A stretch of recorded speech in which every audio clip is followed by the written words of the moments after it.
مسافر تیری قسمت میں تو گھر رکھا ہوا ہے، تو پھر کس شے نے تجھ کو در بدر رکھا ہوا ہے؟ مسافر تیری جلا دیتی وگرنہ ربط کو حسرت کی گرمی، یہ برتن ہم نے دھیمی آنچ پر رکھا ہوا ہے، دیتی وگرنہ ربط کو حسرت کی گرمی، یہ برتن ہم نے دھیمی آنچ پر رکھا ہوا ہے۔ اور پرویز بھائی، بھلا کیسے تھا ممکن وہ مجھے رکھ لیتا دل میں، بھلا کیسے تھا ممکن وہ مجھے رکھ لیتا دل میں، میرے جیسوں کو اس نے کام پر رکھا ہوا ہے۔ وگرنہ جسم کی مٹی کھسک جاتی کسی دن، میرے اندر کہیں پر ایک شجر رکھا ہوا ہے۔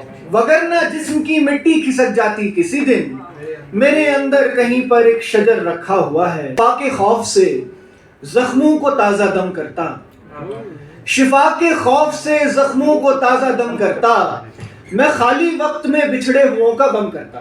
سالوں گزر کیا میں نے، تیرے نہ ہوتے بھی تجھ کو بسر کیا میں نے، اسی گمان پہ سالوں گزر کیا میں نے، تیرے نہ ہوتے بھی تجھ کو بسر کیا میں نے، تمام عشق گزارا زمیں کے مسلک پر، تمام عشق گزارا زمیں کے مسلک پر، تمام عمروں سے درگزر کیا میں نے۔ گھروں سے نکلو نگر چھوڑ دو دیوانوں، گھروں سے نکلو نگر چھوڑ دو دیوانوں، جنوں کا دشت سے بہتر کوئی حوالہ نہیں۔ گھروں سے نکلو مسکرا نہیں سکتے تو ان پہ ہنستا رہے، جو مسکرا نہیں سکتے تو ان پہ ہنستا رہے، میں ان کو روں جنہیں کوئی رونے والا نہیں۔ یہ جنون تیری شان ابھی ادھوری ہے، شہ جنون تیری شان ابھی ادھوری ہے، بدن پہ زخم ہے پاؤں میں کوئی چھالا نہیں۔ غزل کے کچھ شعر۔ اس کے دل میں جگہ بنا لی ہے، اس کے دل میں جگہ بنا لی ہے، ہم نے پتھر میں جان ڈالی ہے، اب کے ہمت بھی آزما لیں گے، اب کے ہمت بھی آزما لیں گے، ہم نے قسمت تو آزما لی ہے۔ جو نہیں موجود ایک ساتھی ہے، جو نہیں موجود ایک منظر ہے جو خیالی ہے، دل دیار میں ہر سو کیا عجب تماشے ہیں، دل دیار میں ہر سو کیا عجب تماشے ہیں، خوب رو خوابوں کے سر بریدہ لاشیں ہیں، ڈال ڈال گھوما ہوں شاخ شاخ چھانی ہے، ڈال ڈال گھوما ہوں شاخ شاخ چھانی ہے، ایک آشیاں چھوڑا سینکڑوں تلاشیں ہیں، دل ہوا صنم خانہ اس پہ کیا کروں افسوس، دل ہوا صنم خانہ اس پہ کیا کروں افسوس، میں نے سارے بت اپنے ہاتھ سے تراشے۔ اب آہستہ آہستہ یہ میرے لیے کہ شاعری جو ہے یہ انسان کی ذات سے تعلق رکھتی ہے، اس کے پیشے سے تعلق نہیں رکھتی ہے۔ اگر شاعری یا فنون لطیفہ، اگر جس طرح ہم کہتے ہیں نہیں صاحب اب اردو کا چلن کم ہو رہا ہے، کشمیری شاعری کا، اردو کا، دوسری چیزیں چلن کم ہو رہا ہے، انسان اب مصروف رہ گیا ہے، موبائل نے، الگورتھم نے، باقی چیزوں نے، اے آئی نے انسان کو کہیں سے کہیں لیا ہے، لیکن آہستہ آہستہ یہی اے آئی اور الگورتھم اور یہی چیزیں ہمیں آہستہ آہستہ دکھاتی ہیں کہ جب تک انسان کے سینے میں جذبات ہیں، جب تک انسان احساسات کے ساتھ تعلق رکھتا ہے، فنون لطیفہ سے وہ مفر حاصل نہیں کر سکتا۔ پردہ سخن کا کیا تھا ریختہ، پردہ سخن کا وہی آخر کو ٹھہرا فن ہمارا۔ میرے لیے یہ اپنے آپ کو چھپانا ہے، اپنے آپ کو ظاہر نہیں کرنا ہے، اپنے آپ کو چھپانا ہے، کہ جو وارداتیں ہوتی ہیں اپنے آپ کو چھپاتا ہے۔ میں سمجھتا ہوں کہ شاعری، کچھ شاعر لوگ ہوتے ہیں نا نئے نئے بیچارے، وزن بھی انہیں پتہ نہیں ہوتا، یا کچھ ہمارے بزرگ ہوتے ہیں پھر عمر بھر وہ کسی اور کام میں لگے رہتے ہیں اور ریٹائرمنٹ کے بعد وہ شاعری کرتے ہیں، میں ان کی بھی قدر کرتا ہوں، کیونکہ زندگی کے ایک پڑاؤ پر انہیں لگتا ہے کہ ہم اپنے جذبات کا اظہار، اپنے احساسات کی شاعری ہماری ایک ساتھی ہے۔ کہ ایک سے بڑھ کر ایک شاعر. حالانکہ میں نے بہت سے شعراء کو پہلے بھی سنا ہے.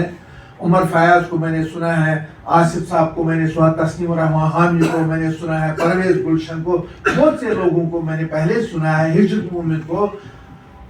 تو میں پہلے سے ہی آپ کی اضافت در اضافت در اضافت, حسن یار محو جمال یار کہتا ہے پتہ نہیں ہے. یہ اضافتیں یوں ہی نہیں آتی ہیں. اس کے لیے آپ کو عربی اور فارسی اس کی جانکاری ضروری ہے. عام شخص اضافتیں استعمال نہیں کرے گا. وہ طنز اور جو اپنے آپ پر طنز کرنے کی جو صلاحیت ہے وہ ان آپ شاعروں میں دیکھتا ہوں. اور میں سمجھتا ہوں کہ یہ سوشل میڈیا جو ہے ہمارے شاعروں کو اچھائی کی طرف لیتا ہے. بہترین غزلیں جو اس کی زندگی کی سب سے بہترین غزلیں تھی وہ انہوں نے 24 سال کی عمر میں یہ چھوڑی. اب ہر کوئی غالب تو نہیں ہو سکتا, لیکن 20 سے 30 سال کا یہ جو وقفہ ہے 10 سال کا, یہی وہ پیریڈ ہوتا ہے جس میں کوئی بھی کسی بھی فیلڈ میں یا تو اس فیلڈ کا کچھ ماہر بن سکتا ہے, اگر شاعری کے فیلڈ میں ہے یا تو بگڑ سکتا ہے یا بن سکتا ہے. شاعری کے لیے شاعر کو مطالعے کی زیادہ ضرورت نہیں ہے. مطالعہ مختلف علوم و فنون, اگر مختلف علوم و فنون کا اس کو مطالعہ نہیں بھی ہوگا تو چلتا ہے. نقاد کے لیے مختلف علوم جاننا, مختلف فنون سے واقفیت حاصل کرنا نقاد کے لیے بہت ضروری ہے. اس کے لیے اس کو مختلف کتابیں پڑھنی پڑتی ہیں, لیکن شاعر کو ایک ہی کتاب پڑھنے کی ضرورت ہے, ایک ہی. اور وہ کتاب ہے کائنات کی کتاب. اور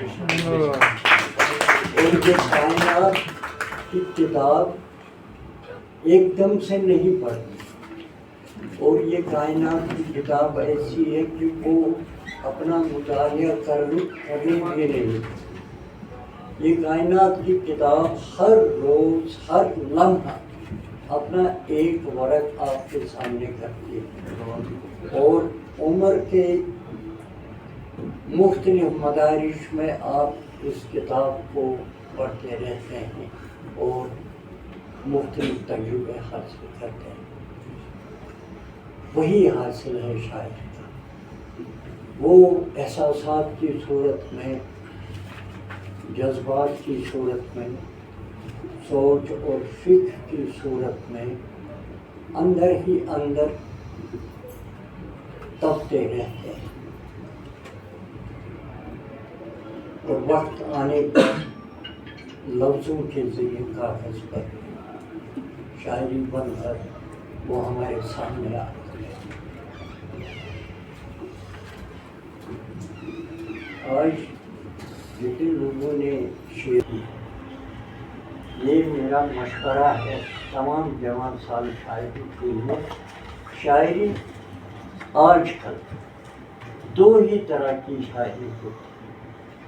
ایک شاعری وہ جو مشاعروں میں پڑھی جاتی ہے اور مشاعروں کے لیے ہی لکھی جاتی ہے, اور ایک شاعری وہ ہوتی ہے جو گھر کی تنہائی میں ایک کونے میں لکھی جاتی ہے اور وہ اپنے لیے لکھی جاتی ہے.